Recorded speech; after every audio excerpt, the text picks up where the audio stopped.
The alarming rise of alpha-gal syndrome, a bizarre and potentially life-threatening allergy to red meat, is now an even greater cause for concern as new evidence suggests that more tick species may be spreading the condition than previously believed.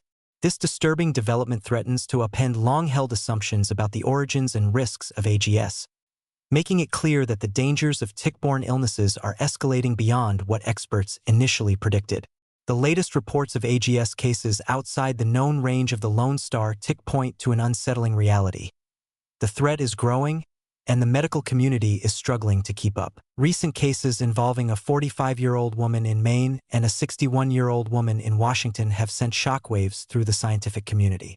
Both women developed AGS despite having no known exposure to the Lone Star tick, the species long thought to be responsible for nearly all cases of the illness. This suggests that other tick species, such as the deer tick and the western black-legged tick, may also be capable of transmitting the condition. If true, this would mean that AGS is spreading unchecked into new regions where doctors may not even be looking for it, leaving more people vulnerable to an allergy that can turn a simple meal into a medical emergency. AGS is caused by the body's immune response to a sugar molecule called alpha-gal, which is found in the meat of most mammals. When a tick-carrying alpha-gal bites a human, it can trigger an immune system reaction that causes the person to develop a severe allergy to red meat. Unlike most food allergies, which cause immediate reactions, AGS symptoms can take hours to appear, making it difficult to diagnose. Victims may experience itching, rashes, stomach pain, vomiting, dizziness, or even life-threatening anaphylaxis, often long after they've finished their meal. This delayed reaction can leave many sufferers unaware that their own diet is making them sick, leading to repeated exposures and worsening symptoms. The Centers for Disease Control and Prevention estimates that up to 450,000 people in the U.S. may have AGS, a shocking number considering how little awareness there is about the condition. The problem is only getting worse. Since 2010, cases have been steadily rising, following the same trajectory as other tick-borne illnesses, such as Lyme disease. This suggests that tick populations are expanding into new areas, bringing with them an increasingly dangerous array of health threats. If more tick species are capable of transmitting AGS than previously believed, then the number of cases may be vastly underreported, and countless others could be living with undiagnosed symptoms. The implications of these findings are deeply troubling. For years, experts have warned that climate change is fueling the spread of tick-borne diseases by allowing tick populations to thrive in regions that were once too cold for them to survive. Warmer temperatures and shorter winters have created ideal conditions for ticks to flourish, leading to rising cases of Lyme disease, babesiosis, and now, potentially, a much wider outbreak of AGS. The fact that 2 new cases have appeared in areas outside the Lone Star tick's established range raises the frightening possibility that AGS could soon become a nationwide epidemic. Making matters worse, AGS is an incurable condition. Once someone develops the allergy, their only option is to completely eliminate red meat from their diet. For some, this means not just giving up steak and burgers, but also avoiding dairy products and even gelatin, which contains animal-derived alpha-gal.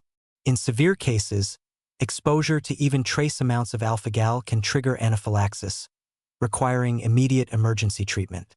Those affected may need to carry an epinephrine autoinjector at all times, knowing that one accidental exposure could be fatal. The lack of a cure means that prevention is the only defense against AGS, but avoiding tick bites is becoming an increasingly difficult task.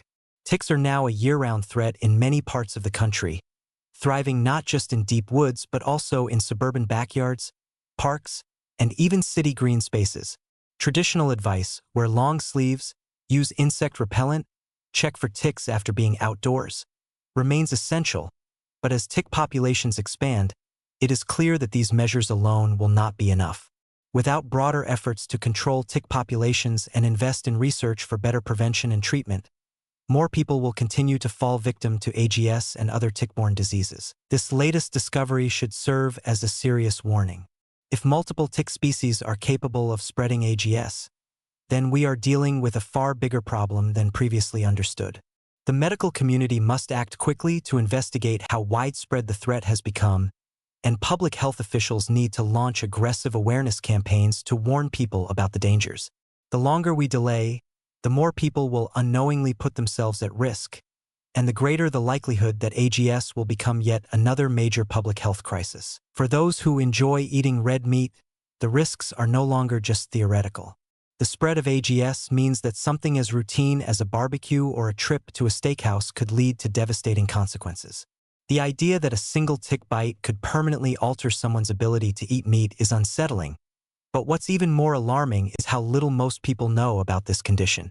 Awareness is dangerously low, and without urgent action, AGS may continue to spread silently, catching more unsuspecting victims off guard. As tick populations continue to grow and new species are implicated in the spread of AGS, it is clear that we are facing a serious and underappreciated threat. Without better prevention strategies and more research into treatment options, the number of cases will only rise, leaving more people vulnerable to a condition that is as bewildering as it is dangerous. It is no longer enough to assume that AGS is confined to a few isolated regions. This is a problem that could soon affect people nationwide. The question is not whether AGS will become more common, but how long it will take before we realize the full scope of the crisis. February 2nd.